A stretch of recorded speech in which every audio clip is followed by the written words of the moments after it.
పచ్చని కొండల మధ్య ప్రశాంతమైన అరణ్యంలో ఒక దయగల కంగారు మరియు ఆమె చిన్న జోయి ఆనందంగా జీవించేవారు.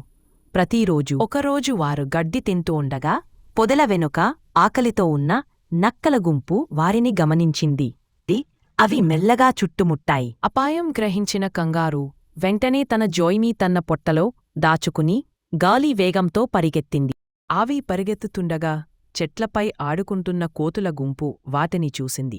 కంగారు ప్రమాదంలో ఉందని గ్రహించి అవి కర్రలు రాళ్లతో నక్కలపై విసిరాయి.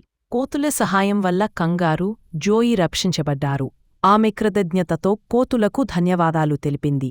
అప్పటినుంచి వారు మంచి స్నేహితులయ్యారు. ఒకరోజు కోతులు ఆటల్లో మునిగిపోతుండగా ఓ చిన్న కోతి చెట్టు నుంచి జారి కింద పడింది.